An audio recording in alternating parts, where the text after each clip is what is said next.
Hello guys, இன்னைக்கு நம்ம பார்க்க போறது 100 Girlfriends சீசன் 2 எபிசோட் 5 தான். ஸோ வீடியோக்குள்ள போறதுக்கு முன்னாடி எப்பயும் போல தான் ஒரே ஒரு லைக் ஒண்டி கீழே போட்டுருங்க. ஏன்னா அப்பதான் நிறைய பேருக்கு ரெக்கமெண்ட் ஆகும். சரி வாங்க நம்ம டைம் வேஸ்ட் பண்ணாம எபிக்குள்ள போகலாம். எபிக்கோட ஸ்டார்டிங்லயே அங்க ஹஹாரி வந்து வீட்டை செக் பண்ண அவங்களோட வீட்டு வந்து ரொம்ப கூடி போயிடுச்சு. இதுக்கு காரணம் என்னன்னா, இதுக்கு முன்னாடி அவங்க ஃபுட் ஃபெஸ்டிவலுக்கு போயிருப்பாங்களே, ஏகப்பட்ட விஷயத்த சாப்பிட்டனால இதே மாதிரி தான் ஒருத்தங்களுக்கு அங்க வெயிட் கூட ஆரம்பிச்சது. ஒரே ஒருத்தங்களை தவிர நம்ம குசுரிக்கு அவளுக்கும் வெயிட் வந்து ஏறவே இல்லை. இதுக்காக அவங்க எல்லாருமே அங்க ட்ரைனிங் எடுக்கணும் அப்படின்னு டிசைட் பண்றாங்க. உண்மையா சொன்னா நீங்க வந்து கியூட்டா தான் இருக்கீங்க, ஆனா நீங்க இதை விடவும் இன்னமும் கியூட்டா மாறணும் அப்படின்னு நீங்க பாக்குறீங்க அதானே. அதுக்கப்புறம் ஹைஜுவா அப்படியே போயின்னு இருப்பானா, அங்க ஒரு பொண்ணும் எல்லாரையுமே அவளோட டீமுக்கு ஜாயின் பண்ண சொல்றான். ஆனா யாருமே வரல அப்படின்னு தான் சொல்றாங்க. அந்த பொண்ணை நான் தினமும் பாக்குறேன், இவ எல்லாருக்கிட்டையும் கேட்கறா. ஆனா ஹைஜுவை அந்த பொண்ணு பார்த்த செகண்டே இவங்க ரெண்டு பேரும் சோல்மேட்டா மாறிடுறாங்க. அந்த பொண்ணும் ஹைஜுவை பார்த்தோன்னே ஒரு மாதிரி திணற ஆரம்பிக்கிறா.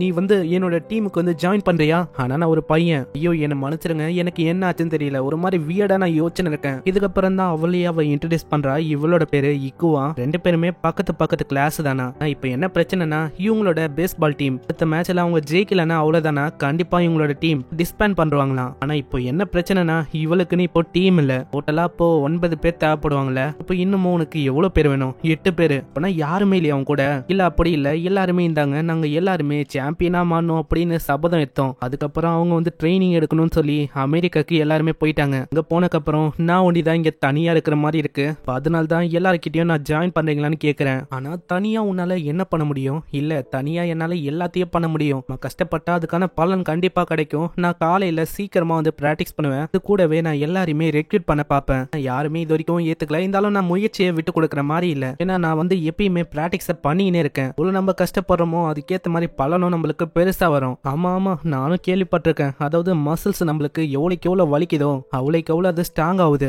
ஆனா உங்களுக்கு கையெல்லாம் வலிக்காதா? இந்த அளவுக்கு நீங்க பயங்கரமா ட்ரைனிங் எடுக்கிறீங்க. ஆனா அந்த பொண்ணு ரொம்ப அதிகமா ட்ரைனிங் எடுப்பாளா? இதனால அப்படியே அவ கீழே விடுறா. பார்த்து, நீ வந்து இந்த அளவுக்கு எல்லாம் ரொம்ப கஷ்டப்பட்டு ட்ரைனிங்க எடுக்க கூடாது. இல்ல நான் வந்து இன்னமும் ஹார்டா ட்ரெயின் பண்ணும். இது எனக்கு பத்தாது, நான் இன்னமும் வலிய உணர வரைக்கும் நல்லா ட்ரைனிங் எடுக்கணும். நீ வந்து கவலைப்படாத, என்னால ஹெல்ப் பண்ண முடிஞ்சதை நான் வந்து உனக்கு ஹெல்ப் பண்றேன். அதாவது ஏன் கூட சில பல விஷயத்த உன்னால பண்ண முடியல. அப்படி பண்ணா நீ வந்து இந்த அளவுக்கு கஷ்டப்பட வேணாம். இதுக்கு அவ ஒத்துக்கிறா. அங்க பேட்டை கொடுத்து வயிற்றுல தடவி விட சொல்றா. என்னது இந்த மாதிரிலாம் நீ வித்தியாசமா சொன்னா யாரு வந்து உன்னோட டீம்ல ஜாயின் பண்ணுவா? அதுக்கப்புறம் அங்க ட்ரைனிங் ஆரம்பிக்குது. அங்க ரொம்ப கஷ்டப்பட்டு ஒரு பாலையும் பிடிக்கிறா. அப்படிதான் இன்னொன்னு இதே மாதிரி அங்க ஒரு பாலை பிடிச்சு அவ ரொம்ப களைச்சு போகிறா. ட்ரைனிங்க முடியுது. நெக்ஸ்ட் சீன்ல அங்க ஒரு விதமா ஒரு விஷயம் நடக்குது. ஆனா நீங்க நினைக்கிற மாதிரி தப்பான விஷயம் இல்ல. அங்க காலை தான் அமுக்கின்னு இருக்கா. போதும் நீ வந்து ரொம்ப களைச்சு போயிருப்ப, இதுல இது வேறையா?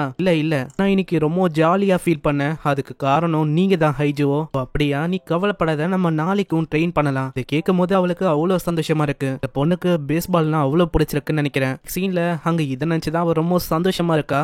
எப்போ ஸ்கூல் முடியும், நம்ம ஹைஜோ கூட எப்போ விளையாட முடியும் அப்படின்னு யோசிக்கிறா. இதுக்கும் மேல ஃபர்ஸ்ட் டைம் நான் அவன் மேல லவ்ல விழுந்திருக்கேன். இப்படி இதை பத்தி யோசனை போகும்போது ஹைஜோ முன்னாடி போறான். ஆனா இதை பார்த்து இவ ரொம்ப ஷாக் ஆகுறா. ஏன்னா அங்க நானோட கைய பிடிக்கிறான். நெக்ஸ்ட் சீன்ல அவ வெயிட் பண்றா. அங்க ஹைஜோவும் வர. ஹைஜோ, நான் வந்து உன்கிட்ட ஒரு முக்கியமான விஷயத்த சொல்லணும். நீயும் நானும் வெளியில போலாமா? என்ன மன்னிச்சிரு, ஆனா என்னால முடியாது. ஆல்ரெடி எனக்கு 8 கேர்ள் ஃபிரெண்ட்ஸ் இருக்காங்க. அதுக்கும் மேல நான் இப்போ உன்னை சேர்த்தனா உன்னை என்னால சந்தோஷமா வச்சுக்க முடியுமான்னு எனக்கு சரியா தெரியல. என்னது இது இப்படிதான் முடியணுமா? நான் ஃபர்ஸ்ட் லவ் பண்ண ஆளு அவனே என்னோட இதயத்தை உடைச்சிட்டான். ஆனா இது வந்து எனக்கு ரொம்ப பிடிச்சிருக்கு. இந்த வலி இது வந்து எனக்கு புது விதமா இருக்கு. வலி இது வந்து இப்படி இருக்கும் நான் யோசிச்சு பார்க்கல. இது ரொம்ப அற்புதமா இருக்கு. எனக்கு தெரியும் இவ இதுக்காக தான் என்கிட்ட கேட்டானு. ஏன்னா அவ ஆல்ரெடி என்ன பார்த்துட்டா. நானும் கூட போய் நான் ஷாக் ஆனேன். ஆனா அவளோட முகத்தை பார்க்கும் போதே எனக்கு புரிஞ்சுது, இந்த மாதிரி அவளுக்கு வலி அது ரொம்ப பிடிச்சிருக்கு. ஆமா ஹைஜோ, என்ன வேர்க்குது உனக்கு? ஃபீவரா? இதனால அவளோட இதயமே ஓஞ்சு போனாலும் அந்த வலி அது வந்து அவளுக்கு ரொம்ப பிடிச்சிருக்கு. இன்னும் அப்படியே பிரசன்ட்க்கு வந்து அங்க ஹைஜோவும் கேட்கறான். எனக்கு நல்லாவே தெரியும், உனக்கு ஆல்ரெடி தெரியும் எனக்கு கேர்ள் ஃபிரெண்ட்ஸ் இருக்காங்கன்னு. இருந்தாலும் நீ வேணும்ட்டே தானே கேட்ட.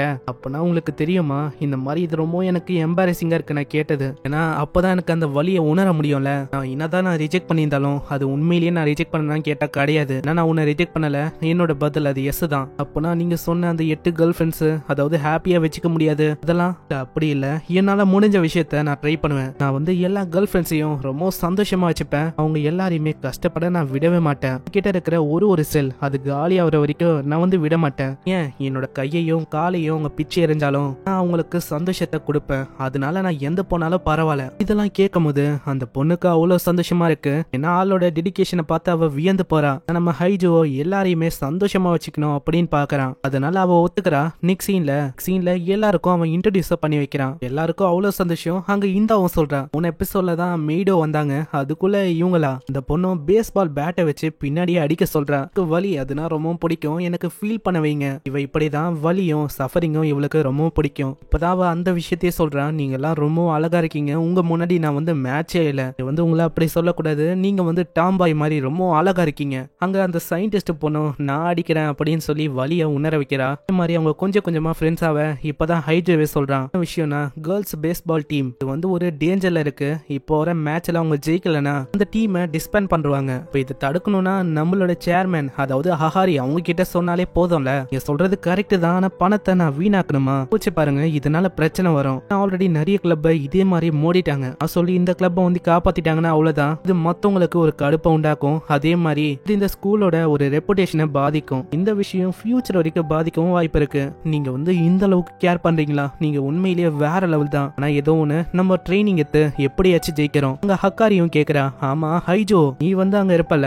கண்டிப்பா, நான் இல்லாமையா? இதனால எல்லாருக்குமே ஒரு ஐடியா வருது. ஏன்னா அங்க எக்ஸசைஸ் எல்லாருமே பண்ணல, இதே ஒரு சாக்கா வச்சு வெயிட்டையும் குறைக்க முடியும், அவங்களால அங்க ஜெயிக்கவும் முடியும். நீங்க 3 பேர் வேணா, இதான் இது ஸ்டூடெண்ட்ஸுக்கான மேட்ச், அட்லீஸ்ட் என்ன ட்ரைனிங்லயாச்சும் சேர்த்துக்க மாட்டீங்களா? ஏதோ ஒண்ணு இந்த மாதிரி நம்ம ஜெயிக்கணும் அவ்வளவுதானே. ஆனா ஒரு விஷயம் உங்களுக்கு தெரியுமா, நம்ம தான் ஸ்போர்ட்ஸே விளாடுனது இல்லையே, நம்மளால எப்படி ஜெயிக்க முடியும்? நீங்க அப்படி சொல்லக்கூடாது. ஜெயிக்கிறதுக்கு ஹார்ட் ஒர்க்கும் டீம் ஒர்க்கும் இருந்தாலே போதும். முக்கியமா நம்ம கிட்ட லவ் இருக்கு. என்டையர் ஃபேமிலியால முடியாத விஷயமே இல்ல, நம்மளால கண்டிப்பா பண்ண முடியும். சீன்ல அங்க மேட்ச் ஆரம்பிக்குது. அங்க குசூரி எல்லாம் 2 கிளவுஸ் போட்டுன்னு இருக்கா. அங்க ஃபர்ஸ்ட் எடுத்தோனே பால தூக்கி போடணும். ஆனா இந்த ரொம்ப வேகமா போட ஹஹாரியால அதை பிடிக்க முடியல. நீ ஸ்லோவா போடலாம்ல. ஹஹாரியும் ரொம்ப ஸ்லோவா போடுறாங்களா, ஆனா அது ஒரு விதமா தெரியும். பார்க்கும்போது இந்தாக்கு ரொம்ப கடுப்பாகுது. இந்த சம வேகமா தூக்கி போடுறா. இந்த சைடு ஹக்காரி பால வித்தியாசமாலாம் பிடிக்கிறா. அதே மாதிரி சயின்டிஸ்ட் போனால அவளுக்கு பால சரியா த்ரோ பண்ண முடியல. அதே மாதிரி குசூரி அவளுக்கு பார்த்தா அந்த பால பார்க்கும்போது சாப்பாடு மாதிரி தெரியுது. அதுக்காக பயமா இருக்குமா, இதனால அங்க ஒட்டி விடுறாங்க. அதே மாதிரி தான் அங்க பால தூக்கி போடுறேன்னு ரொம்ப ஜாலியா ஃபன் பண்ண இருக்காங்க. நெக்ஸ்டா நம்ம பண்ண வேண்டிய விஷயம், அதாவது பேட்டை நம்ம வீசணும். இதுக்கும் அதே மாதிரி தான் போன வாட்டி பண்ண மாதிரியே ரொம்ப வித்தியாசமா எது பண்றாங்க. ஏன் சயின்டிஸ்ட் பொண்ணு அவ பார்த்தா ஜோரோட ஃபேன் போல, ஜோரோ மாதிரி பேட்டை வச்சு நம்ம சுத்துறா. சீன்ல இதே மாதிரி அவங்க ரொம்ப களைச்சு போயிடறாங்க. ஆனா இன்னமும் இக்கு அந்த பொண்ணு களைச்சு போகல. நீங்க வீட்டுக்கு போங்க, எப்பயுமே லேட் நைட் வரைக்கும் பிராக்டிஸ் பண்ணிட்டு வரதுதான் வழக்கம். அப்பனா நான் உங்களை அப்புறமா பாக்குறேன். காலையில ஆயிடுது, அவங்களுக்கு இன்னைக்கும் பிராக்டிஸ் எடுக்கணுமா அப்படின்னு அவங்க யோசிக்கிறாங்க. பார்த்தா இக்கு இன்னமும் பிராக்டிஸ் பண்ணிருக்கா. இதை பார்த்து எல்லாருமே ஷாக் ஆகுறாங்க. ஏன்னா அவ நைட்ல இருந்தே பண்ணிருக்கா. இங்க வந்துட்டீங்களா, இந்த மாதிரி குட் ஈவினிங் பார்க்கும் போதே தெரியுது நீ நைட்ல இருந்து இங்கதான் இருந்தியா? எனக்கு என்னன்னு தெரியல, ஒரு மாதிரி டபுளா தெரியுது. 8 கேர்ள் ஃபிரெண்ட்ஸ் எல்லாம் எனக்கு தெரியுறாங்க. அப்படியே அவ விழ போனா ஹைஜோ காப்பாத்துறான். நெக்ஸ்ட் சீன்ல இக்கு அவங்க பெட்ல தான் பத்துன்னு இருக்கா. மத்தவங்க யாருக்குமே எதுவுமே புரியல, எதுக்காக அவ இந்த அளவுக்கு ரொம்ப ஹார்டா ட்ரைனிங் பண்ணணும். ஏன்னா அவளோட உடம்பு இதனால ரொம்ப மோசமாகுது. ஆனா ஏதோ ஒண்ணு உங்களுக்கு கிளாஸுக்கு டைம் ஆகும்னு நினைக்கிறேன், நீங்க போய் கிளாஸ் அட்டன் பண்ணுங்க. சீன்ல எல்லாருமே கிளாஸ் அட்டன் பண்ண இந்த சைடு அங்க இக்குவும் எழுதுக்க அங்க ஹைஜோ ஓடி வரான். நீ எழுதுக்க கூடாது, ரெஸ்ட் எடு. தடுப்புன்னு தெரியும், இருந்தாலும் நீ தடுக்க கூடாது. ஏன்னா நான் ஹோம் ரன் அடிச்சு எப்படியாச்சும் ஜெயிக்க வைக்கணும் டீம், இல்ல நீ ரெஸ்ட் எடுக்கணும். அதுக்கும் மேல இப்போ நல்ல ட்ரைனிங்க பண்ண முடியாது, கிளாஸ் இருக்கு. ஆமா அது சரி, நீ எப்படி வெளில வந்த? அதுவா, இந்த மாதிரி கிளாஸ்ல இருக்கும் போது நான் நிறையவே தண்ணி குடிச்சேன், அதனால எனக்கு பாத்ரூம் வரும்ல, சோ டீச்சர் கிட்ட நான் உனக்கு போகணும் அப்படின்னு சொல்லி நைஸா நான் இங்க வந்துட்டேன். ரொம்ப நன்றி உனக்கும் மத்தவங்களுக்கும். இதே மாதிரி போச்சுன்னா என்னோட அந்த பிளானை தான் நான் பயன்படுத்துற மாதிரி இருக்கும். நெக்ஸ்ட் சீன்ல அங்க ட்ரைனிங்கும் பயங்கரமா எடுக்கிறாங்க. அங்க நைட் ஆகுதா, அங்க இக்கு எல்லாருக்கிட்டே சொல்றா, இந்த மாதிரி நீங்க வீட்டுக்கு போங்க, நான் டைம் ரொம்ப ஆயிடுச்சு. அங்க எல்லாருமே போவாங்கன்னு பார்த்தா எல்லாருமே அங்க வராங்க. ஹைஜோவும் வேற ஒரு காஸ்டியூம்க்கு மாறிடுறான். நாங்க போக மாட்டோம், ஏன்னா நாங்க எல்லாத்தையும் ஹஹாரி வழியா கேள்விப்பட்டோம். ஹாரி